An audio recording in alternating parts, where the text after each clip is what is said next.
이 경험이라는 것은 돈을 주고도 못 산다는 말이 있습니다. 그만큼 이 경험이 중요하고 또 가치 있다는 것을 나타내는 말입니다. 이 말을 타고 전쟁터를 누비던 왕이 대패를 해서 몇 날 며칠 쫓기던 중 길을 잃게 됩니다. 겨우 몇 명만이 따라왔을 뿐 한 번도 보지 못한 땅을 쫓기던 왕은 결국 고국으로 돌아갈 길이 아주 막막해져서 낙담을 하고 있었습니다. 그런데 늙은 병사 한 명이 비쩍 마른 말 한 마리를 끌고 와서는 대왕님, 이 말이 고향 가는 길을 안내할 테니 너무 낙담하지 마십시오 하면서 이 말 고삐를 풀어주는 것입니다. 왕은 기가 막혀서 다른 이제는 할 방법도 없어서 늙은 병사 하는 대로 그냥 내버려 둡니다. 그리고 말이 가는 대로 몇 날 며칠을 그 꽁무니만 따라갔는데 멀리 보이는 산 능선과 들판이 눈에 많이 익은 모습처럼 이렇게 보였습니다.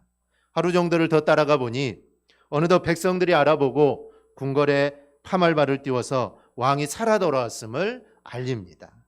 궁궐에서는 왕이 서거했다고 해서 슬픔에 잠겨 있었는데 왕이 살아 돌아왔다고 하니 급하게 모셔가기 위해서 산의 진미와 이 군사들을 보냈습니다. 그러나 왕은 현명하게도 말과 따르는 병사들과 함께 궁궐 밖 약 10여 리 거리에서 진체를 만들고는 한 달 동안 이 동고동락을 합니다. 특히 말에게는 잘 여문 곡식으로 주림배를 먹이도록 했고 또 왕의 호위무사로 하여금 그 말을 잘 지키도록 했습니다. 그 왕은 늙은 말이 왕을 살렸다라고 말을 하면서 그 말이 죽을 때까지 함께했고 죽었을 때는 말의 무덤까지 만들어서 그 말을 추앙했다고 합니다. 이 중국 고사에 나오는 이야기입니다. 어쨌든 말 못하는 짐승도 이게 경험이 쌓이면 사람을 살릴 수 있다라는 내용으로 이 경험이라는 것이 정말 억만금을 주고도서 바꿀 수 없다라는 것을 강조하는 그런 이야기입니다. 엽기서 12장 12절을 보면 늙은 자에게는 지혜가 있고 라고 말을 합니다. 즉 노인에게는 그만큼 경험이 있기 때문에 지혜가 있다라는 말입니다. 이 서양 속담에는 이런 말이 있습니다. 노인 한 분이 돌아가시면 도서관 하나가 없어지는 것과 같다. 그 이유는 노인 한 분이 도서관 하나를 꽉 채울 정도의 지혜를 삶으로 가지고 있다라는 그런 뜻입니다. 그러나 그렇다고 해서 모든 노인이 다 지혜롭다라는 말은 아닙니다. 남유다의 9번째 왕이었던 이 아마사는 왕이 되어서 29년 동안 나라를 다스렸고 그리고 29년 동안 별별 일들이 아마 다 있었을 겁니다. 우리는 지금 그 아마샤의 스토리를 한번 좀 이제 두 번째로 살펴보려고 합니다. 미국의 백화점 왕이라고 불리는 조너 워너메이커라는 이 사람이 있습니다. 이 사람은 철저한 헌금 생활과 주일 성수로 우리 그리스도인들에게 아주 잘 알려진 사람입니다. 그러나 그가 어떻게 해서 이 백화점을 시작하게 되었는지 이 동기에 관해서는 잘 알려지지 있지 않습니다. 즉 최초로 백화점을 시작했기에 그는 백화점의 왕이고 또 최초로 백화점을 설립하고 전단지도 붙이고 하늘에 에드벌린도 띄우고 그런 일들을 최초로 했던 사람이 이 워너메이커라는 사람입니다. 그런데 백화점을 시작하게 된 동기가 이렇습니다.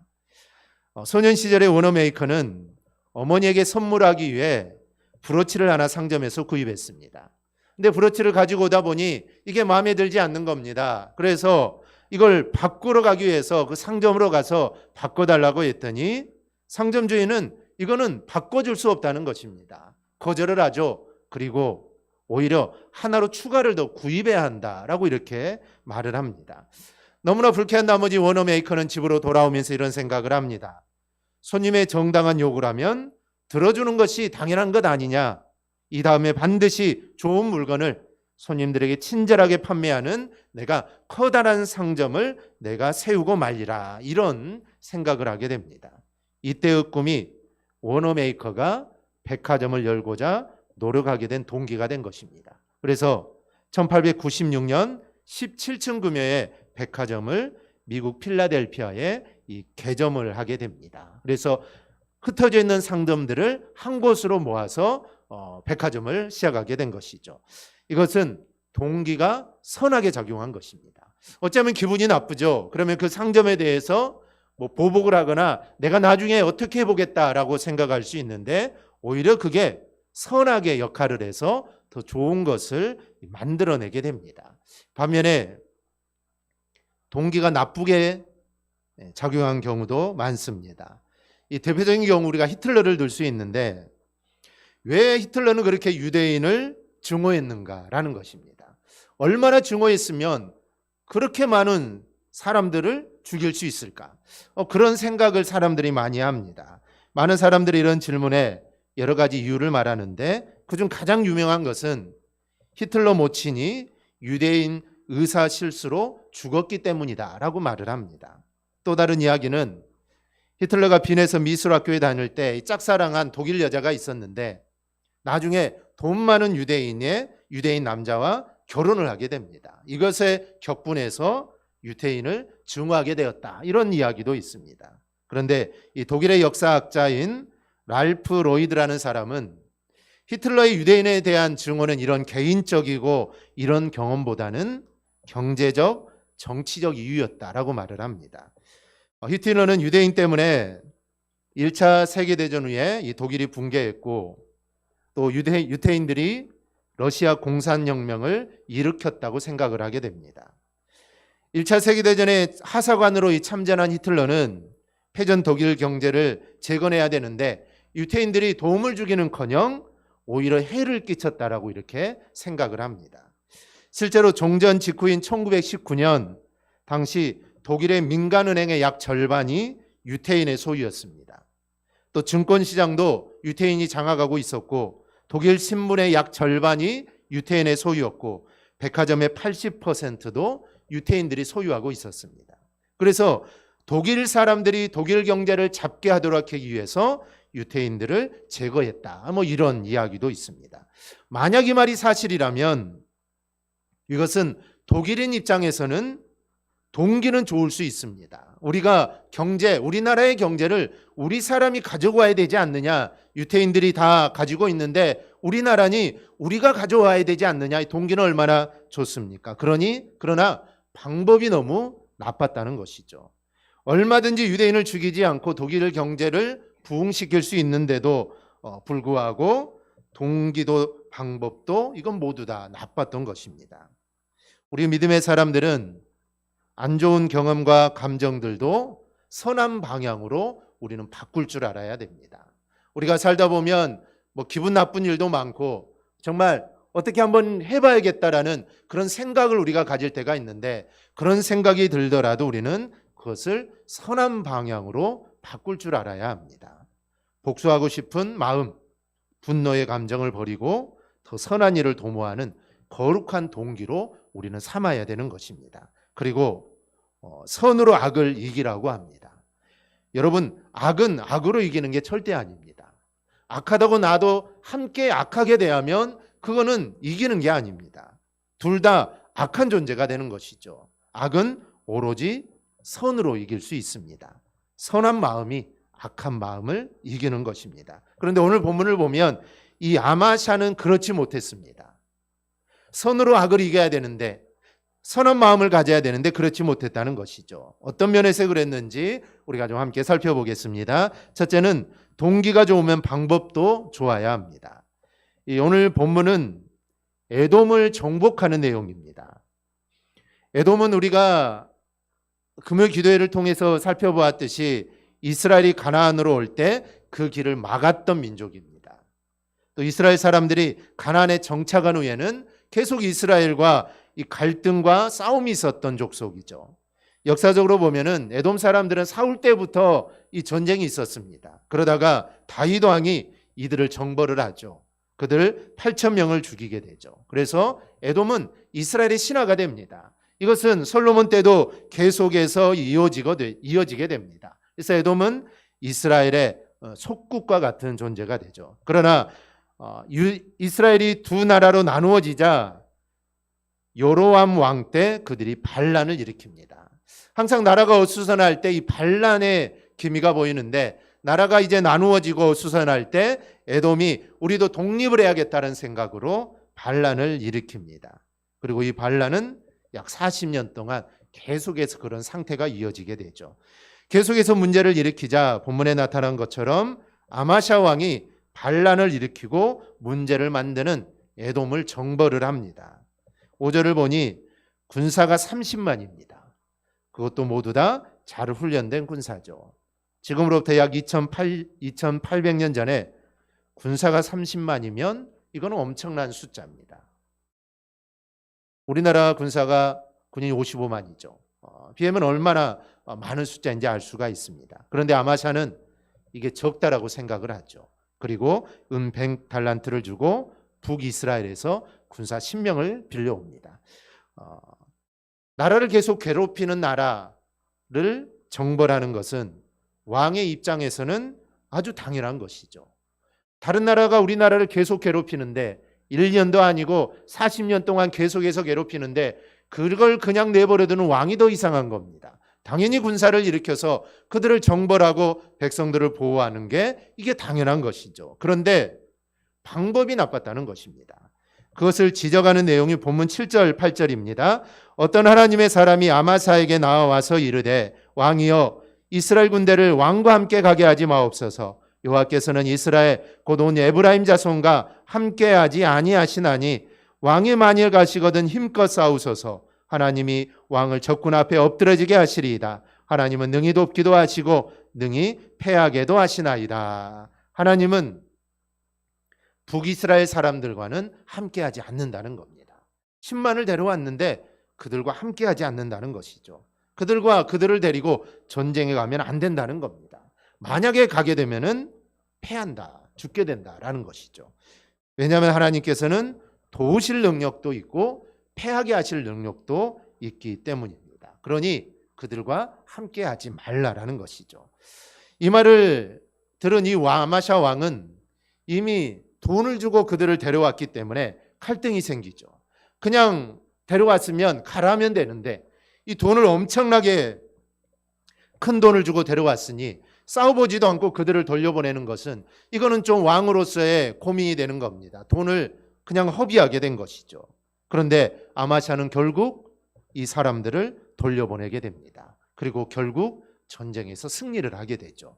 만약에 돌려보내지 않았다면 전쟁에서 졌을 것입니다. 그런데 돌려보내고 승리하게 되죠. 여기서 우리는 아마샤 왕이 에돔을 정벌하고자 하는 마음, 그 동기가 아주 좋았음을 보았습니다. 그러나 방법에 문제가 있었습니다. 그냥 하나님만 믿고 자신들의 군사와 함께 싸우면 이게 얼마나 좋았겠습니까? 전쟁은 군사의 숫자에 달린 것이 아니라 하나님께 달려 있음을 아마샤가 알았다면 이게 얼마나 좋았겠습니까? 그런데 그렇게 하지 않았는데 거기에는 이유가 있습니다. 역대하 25장 2절을 보면 아마샤가 여호와께서 보시기에 정직하게 행하긴 하였으나 온전한 마음으로 행하지 아니하였더라. 이 말은 하나님을 전적으로 신뢰하지 않았다라는 것입니다. 우리 모두는 하나님을 다 신뢰합니다. 그런데 하나님을 얼마만큼 신뢰하느냐 이거는 다릅니다. 어떤 사람은 하나님을 약 10% 정도만 신뢰하는 사람이 있을 것이고 어떤 사람은 90%까지 신뢰한 사람이 있을 겁니다. 그런데 어떤 사람은 100% 하나님을 신뢰하는 사람이 있습니다. 아마샤는 아마 80에서 90% 정도 아마 신뢰했을 것입니다. 즉 온전하게 전적으로 신뢰하지 못했다라는 것이죠. 그런데 다윗처럼 정말 하나님을 전적으로 신뢰했다면 그는 아마 군사를 데려오지 않았을 것입니다. 또 하나의 이유는 열왕기하 14장 3, 4절에 나옵니다.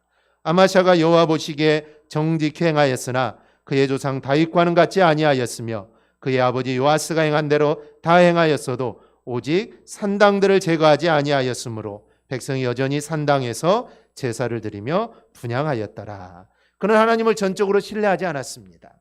하나님을 전적으로 신뢰하지 않으니 산당에서 제사를 드린 것이죠. 한마디로 우상도 섬겼다는 것입니다. 하나님을 온전히 섬겼다면, 신뢰했다면 우상을 섬길 리가 없죠. 그러니 온전한 신뢰가 없으므로 그는 우상도 섬기게 됩니다. 그러니 동기는 좋은데 이 방법을 자신의 방법대로, 세상의 방법대로 하는 것입니다. 동기가 좋고 목적이 좋으면 그것을 이루는 방법도 반드시 좋아야 합니다. 흔히 하는 말로 성경을 읽기 위해 남의 촛대를 훔쳐서는 안 된다라는 말이 있습니다. 하나님이 좋아하시는 성경을 읽는데 다른 사람의 촛대를 빌려서 성경을 읽어서는 안 된다는 것이죠. 동기는 좋은데 그런 방법까지 좋아야 된다는 겁니다. 헌금하려고 남의 돈을 훔쳐서는 안 됩니다. 목적이 좋으면 반드시 방법도 좋아야 합니다. 이것이 곧 덕과 연결이 됩니다.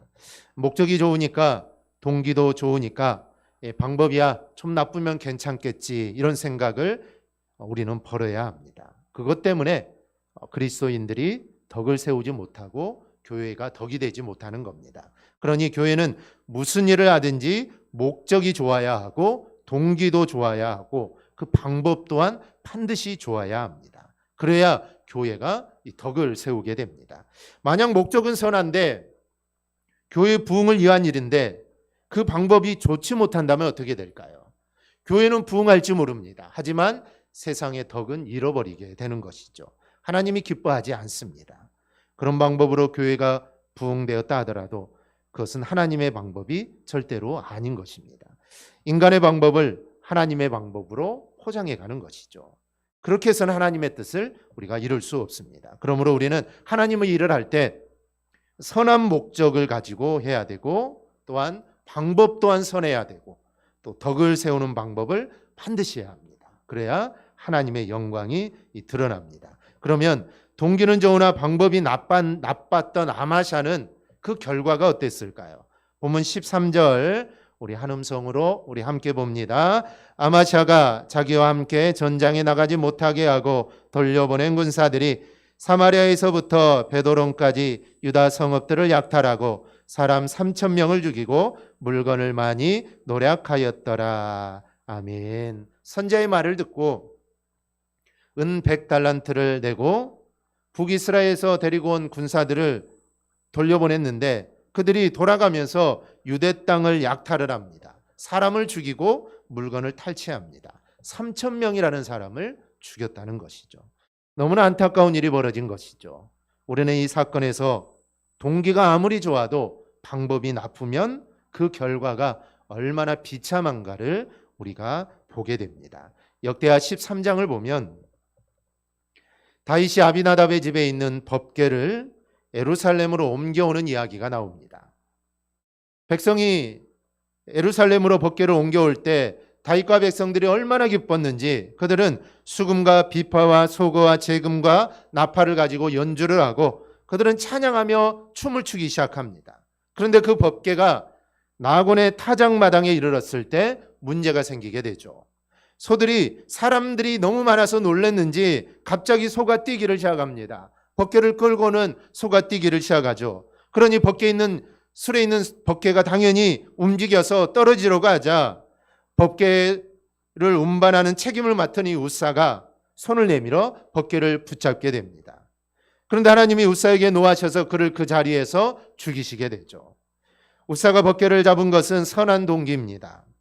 미드라시라는 책을 보면 그때의 상황을 이렇게 설명합니다. 법궤가 하늘로 붕 뜨는 것 같았다. 흔들리는 정도가 아니라 법궤가 하늘로 붕 떠서 땅바닥으로 떨어지는 그런 상황이었다는 것이죠. 그러니 우사가 얼마나 놀랐겠습니까? 이 법궤를 운반하는 책임자인데 이 법궤가 땅에 떨어지면 어떻게 되겠습니까? 그러니 당연히 법궤를 잡을 수밖에 없는 것입니다. 누구나 옆에 있었으면 법궤를 잡았을 겁니다. 그러나 하나님은 그런 우사의 행위를 용납하지 않으십니다. 동기가 좋지만 방법이 나빴다는 것이죠. 사실 근본적인 문제는 거기에 있지 않습니다. 근본적인 문제는 법궤를 옮기는 방법이 처음부터 잘못됐다라는 데 있습니다. 법궤는 수레에 실어서 옮겨서는 절대로 안 됩니다. 법궤는 레인들이 메어서 옮겨야 하는 것입니다. 그러니 이미 옮기는 방법부터 이미 잘못됐다는 것이죠. 사실 이 사건은 동기는 좋으나 처음부터 방법이 잘못된 것에 대한 하나님의 경고라고 할 수가 있습니다. 이때로 우리도 그렇습니다. 동기는 좋은데 이 방법이 나쁠 때가 있죠. 동기가 좋다면 거짓말을 해도 좋다, 괜찮다라고 생각을 합니다. 예배 시간에 맞추어 간다고 신호 위반을 합니다. 괜찮다고 하죠. 예배 시간 늦었으니까 빨리 가야 되니까 하나님이 기다리고 있는데 신호 위반 좀 위반하고 빨리 가야겠다. 예배 가야 한다고 불법 주정처차를 합니다. 예배 가야 한다는 선한 동기인데 그래서 우리는 그렇게 해도 괜찮다라는 그런 생각들을 하죠. 그러면 하나님도 그렇게 생각하실까요? 예배 시간에 늦어가지고 교통 위반도 많이 하고 늦어가지고 주차할 데도 없어가지고 그냥 아무데 불법 주정차하고 그리고 교회 와서 우리가 하나님 앞에 예배 드린다면 하나님도 야 그래 너 잘했다 예배 드리러 오려고 얼마나 고생했냐 이렇게 하실까요? 아닙니다. 하나님은 그런 분이 아닙니다. 우사 사건이 그렇고 지금 아마샤가 고용한 북이스라엘의 군대 사건이 바로 그렇습니다. 우리가 때로 죄를 짓습니다. 물론 주님은 우리의 죄를 용서해 주시죠.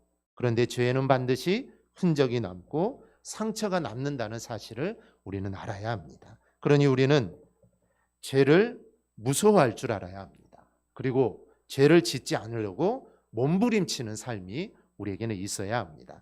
그런데 사람들이 죄에 대해 너무 쉽게 무너지는 모습들을 우리가 늘 보게 됩니다. 칠흑 같은 어두운 밤 해양구조대의 구조 신호가 들어왔습니다. 구조대원들은 신속하게 보트를 탔습니다. 구조장비도 챙기고 응급약품들 모든 걸 다 확인했습니다. 읽고 보트는 갱음을 내며 엔진이 돌기 시작합니다. 그런데 이상하게 소리만 요란할 뿐 이 보트가 나가지를 않는 겁니다. 무슨 연유인지 알 수가 없습니다. 빨리 가야 되는데 이게 너무나 안타깝죠. 후에 보니 급한 나머지 보트를 묶어놓은 줄을 풀지 않았던 것입니다. 그러니 아무리 준비를 다하고 아무리 가려고 해도 이게 갈 수 없는 것이죠. 때로 마귀가 우리를 이렇게 묶습니다. 동기가 선한데 조금 편법을 써도 되지 않을까? 하나님도 다 이해하실 거야 라고 생각을 우리에게 집어넣는다는 것이죠. 예배 시간에 늦어서 신호 위반을 하면서 오는 경우가 있을 수도 있습니다. 마귀는 그래 빨리 가라 늦었다 신호 위반하고 빨리 가서 예배 드려야 되지 않느냐 우리에게 속삭일 것입니다. 그런데 그거는 절대로 하나님의 방법이 아닙니다. 좀 더 일찍 나오면 되겠죠. 좀 더 일찍 나오면 되는 것입니다.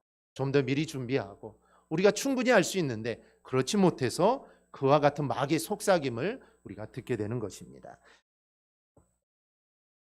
선한 사마리아인의 비유를 보면 예루살렘에서 여리고로 내려가던 한 사람이 강도를 만나 거의 죽게 되었습니다. 그때 레위인과 제사장이 지나가죠. 그 길은 예루살렘으로 예배를 드리러 가는 길입니다. 그래서 제사장이나 레위인 이런 예배를 준비하는 사람들이 지나가는 길 중에 하나입니다. 그리고 강도 만난 사람을 봤죠.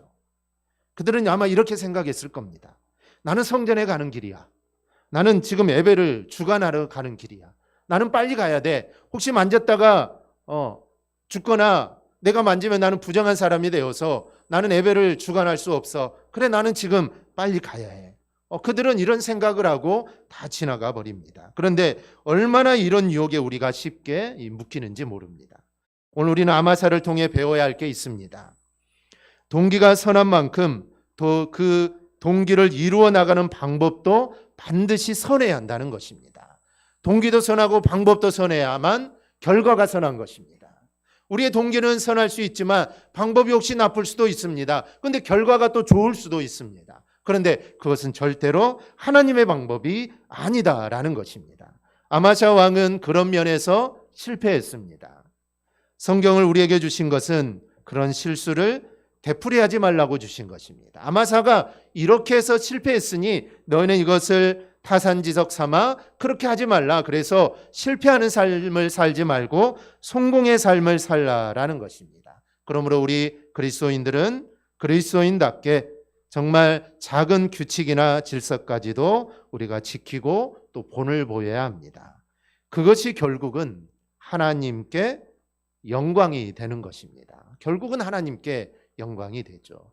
교회차들 뒤에 보면은 많이 붙여 있죠. 극동방송 그런 게 많이 붙여 있는 차량들. 또 교회차는 옆에 교회 이름이 또 마크가 붙어져 있기 때문에 우리가 그것을 달고 운전을 하고 아니면 내가 그런 것뿐만 아니라 내가 교회에 직분을 가진 자, 집사나 또 권사나 또 장로나 성도나 목사 이런 직분을 내가 갖는다는 것은 내가 하는 모든 행동 하나하나가 하나님께 영광이 될 수도 있고 영광을 가릴 수도 있는 것입니다.